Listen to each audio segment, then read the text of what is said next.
dans une profonde dépression. Et c'est de là que part notre super fanfiction. On est votre safe place, nos aventures elles sont space. Alors suis cette chanson dans cette super fanfiction.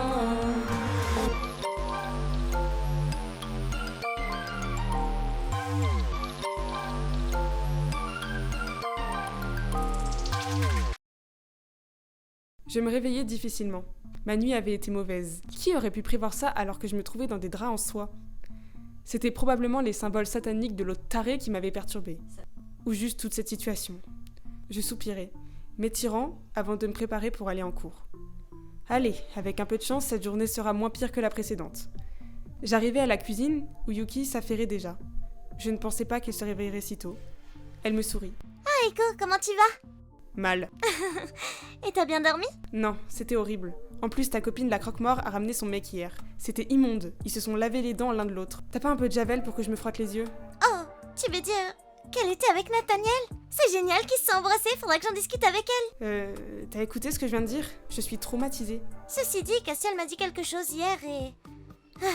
Nathaniel ne semble pas être le sage délégué qu'il semble être. Et en plus de ça, je pourrais plus jamais de ma vie adresser la parole à Castiel. Ouais. Bon, c'est cool, mais j'ai des trucs à faire, moi. À plus. Je m'éclipsais, évitant une énième discussion dans laquelle j'aurais dû faire semblant de m'intéresser. Puis visser mes écouteurs à mes oreilles. Jojo Siwa, me voilà.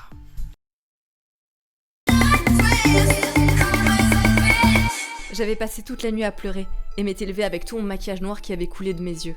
Bon, ça change pas trop de mon visage de d'habitude, mais quand même. Qui était cette fille dans sa story ? J'avais fait mes recherches, son nom d'utilisateur était _melo_di_. J'en déduis qu'elle s'appelle Mélodie. Mon Dieu, Nathaniel, comment a-t-il pu ? Il m'a embrassée juste pour après poster une autre story avec cette fille. C'est horrible. Je me maquillais plus que d'habitude aujourd'hui, j'en avais besoin. Après 45 minutes de préparation, je descendis jusqu'à la cuisine où Yuki cuisinait des pancakes ainsi que des onigiri pour ce midi. Je m'assis à la table, silencieuse, encore en pleine dépression. Coucou Akane, comment ça va ? T'as faim, j'espère ? Non. Hein ? Pourquoi ? J'ai juste pas faim. Ce n'est rien, ne t'inquiète pas pour moi. Je m'inquiète pas, c'est juste que j'en ai fait beaucoup.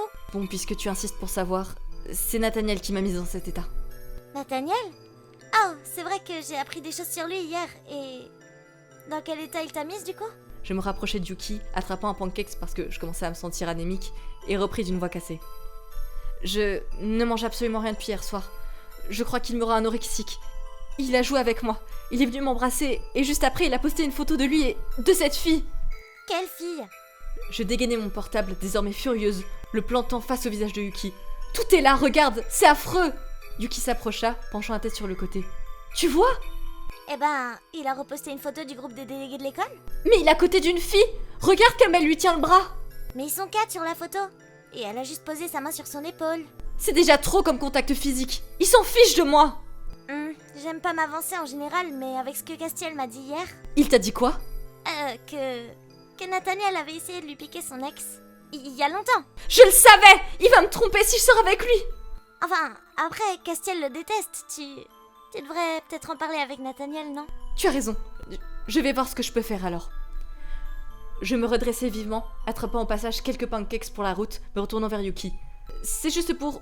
au cas où mon anorexie passe dans la journée. Et me voilà reparti en courant en direction du lycée. Cette fois-ci, j'aurai des réponses. J'étais arrivée au lycée ce matin, tremblante. J'avais peur. Peur de tomber sur Castiel. Après ce qui s'était passé hier, comment pouvais-je le regarder dans les yeux ? Je devrais sûrement me faire une raison et ne plus jamais lui adresser la parole. Voilà, c'est la décision la plus sage. Salut. Merde. Je me retournais lentement, faisant face aux rebelles, incapable de dire un mot. T'es parti comme une furie hier, on n'a même pas pu discuter. J'ai rien à te dire. J'entamais un mouvement pour partir, mais Castiel fut plus rapide et m'attrapa par le bras pour me retenir. Attends, tu vas pas passer ta vie à me fuir quand même. Et pourquoi pas ?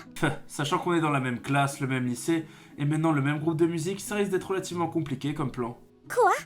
Est-ce que j'avais bien entendu ? Je fais partie de leur groupe de musique maintenant ? Je n'ai qu'à déménager loin d'ici, voilà.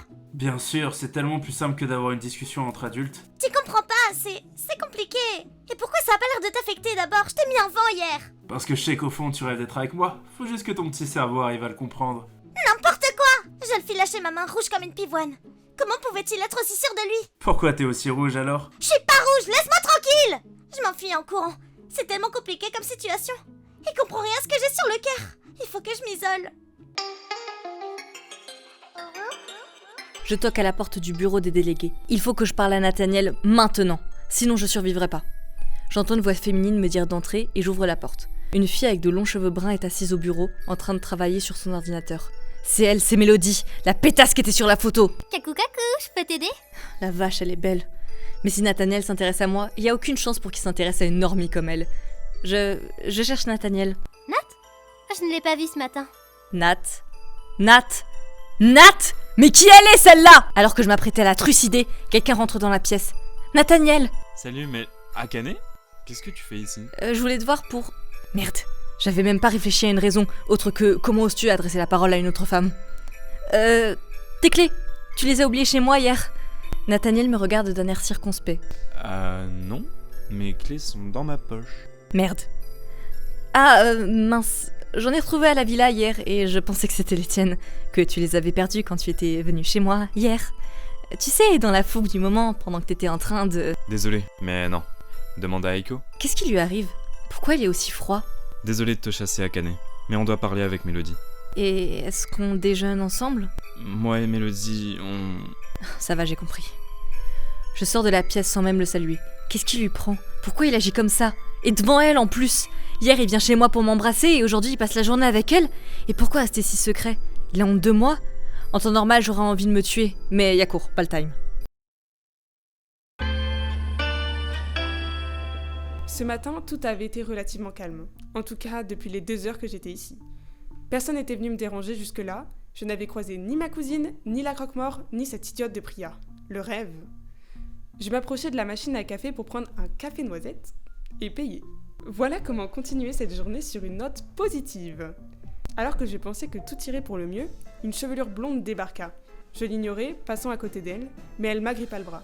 Mince, je savais que cette journée avait trop bien commencé pour que ça dure. Aiko, il faut qu'on discute toutes les deux. Je n'ai rien à te dire. Tu crois ça? Pourtant, je suis sûre du contraire. Dis, j'ai bien compris la dernière fois. Tu es donc la cousine de cette idiote de Yuki. J'ai cherché dans les dossiers de mon frère et j'ai bien trouvé ton nom. Et j'aimerais que tu lui passes un petit message de ma part. je suis pas un pigeon voyageur. Oh, ne t'inquiète pas, ça ne sera pas long. Avant que je ne m'attende à quoi que ce soit, Ambre attrapa mon café noisette dans un geste vif et vida l'intégralité sur ma tête. Putain! Cette couleur te va très bien, mais je n'en ai pas fini avec toi. C'est quoi ton putain de problème? Mon problème, c'est que tu es la cousine de mon ennemi numéro 1 dans ce bahut. Et je viens tout juste de trouver un moyen parfait pour l'atteindre. Toi. T'es vraiment pas fini. Ça t'amuse, c'est ça? Fais-toi soigner. Oh, tu crois? Peut-être, mais je sais exactement ce qui réglerait ça. Elle attrapa mon sac rapidement, sortant mon porte-monnaie. Faire un peu de shopping. Malheureusement, j'ai oublié mon porte-monnaie chez moi. Tu veux bien me dépanner un peu, Aiko? Elle me poussa par terre, sortant quelques billets en riant, avant de me laisser seule dans le couloir. J'y crois pas. Mes yeux étaient devenus rouge sang, et je dus prendre quelques secondes pour me calmer. Je me dirigeais jusqu'aux toilettes pour rincer mes cheveux pleins de café. Avec un peu de chance, c'est un incident isolé et elle ne va pas revenir. Tandis que je me redressais en coupant l'eau, quelqu'un me tendit une serviette. Je tournai le regard, les sourcils froncés. Qu'est-ce que tu fous là? Je t'avais prévenu. Tiens, prends ça. Alors, tu veux toujours pas m'écouter? Non, dégage. J'ai eu assez de problèmes à cause de toi et de ton ex. J'attrapai tout de même la serviette avant de déguerpir, laissant Priya sur place, ne la laissant pas répliquer. En sortant, je tombais sur Yuki. Aiko, qu'est-ce que... C'est pas le moment. Je passais à côté d'elle sans m'arrêter. Décidément, cette journée est vraiment pourrie. Il manque plus que la croque-mort et j'aurais fait le tour des gens que je ne voulais pas voir en arrivant. J'avançais dans le couloir sans vraiment regarder où j'allais lorsque quelqu'un me fonça dedans. Putain! Ah, tu tombes bien, Aiko.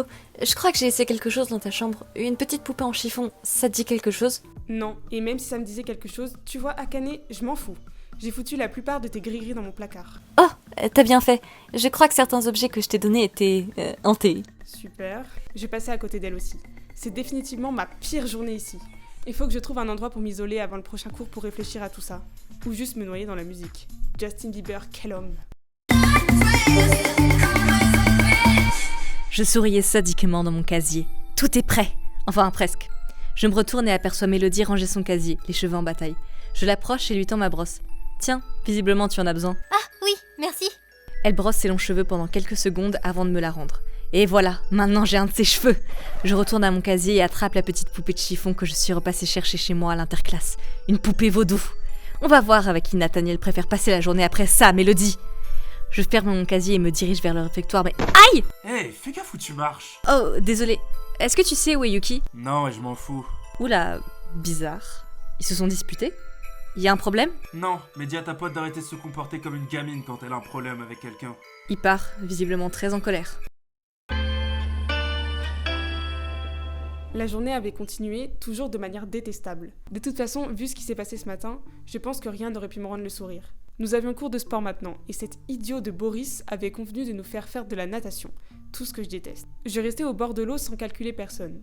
Et le pire, c'est que je pouvais même pas avoir ma musique pour décompresser. Je soupirais, prête à aller simuler que j'ai mes règles pour ne pas participer au cours, lorsque je sentis des mains dans mon dos.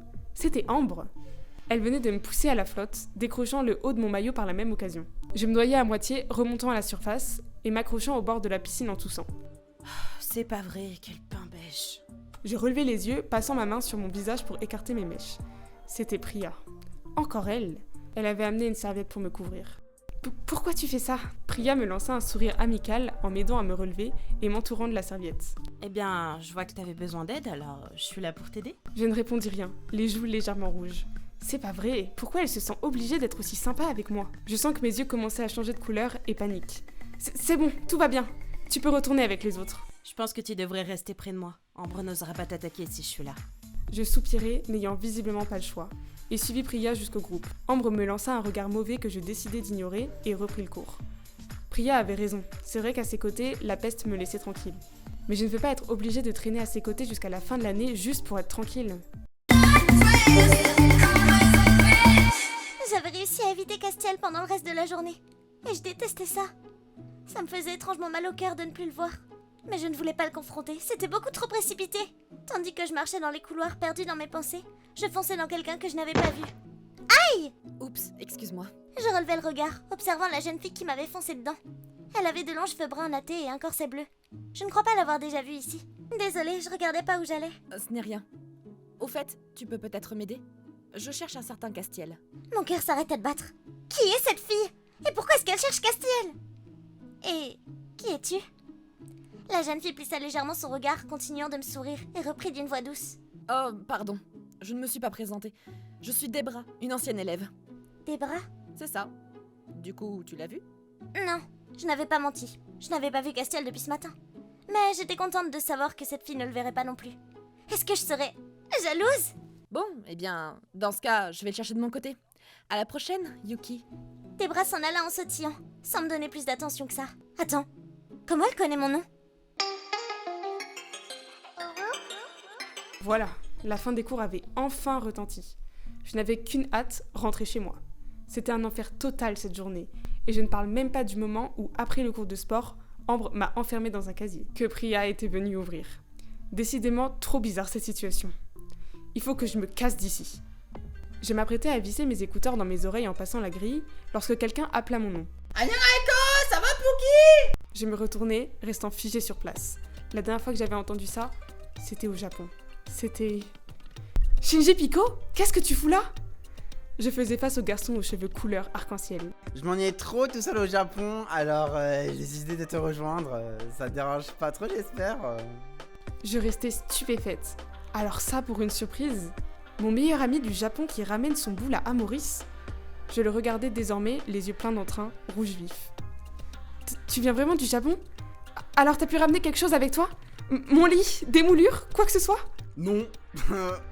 Je suis nul, les mains dans les poches. D'ailleurs, j'espère que tu pourras me loger un moment. C'est la dèche. Super. Non seulement il m'a pas ramené ma chambre, mais en plus il est SDF. C'est bien ma chance. Je soupirai. T'es un boulet. Bon allez, viens avec moi, je pense avoir une solution. Et le voilà qui me suit, souriant et sautillant jusqu'à la villa. Attention!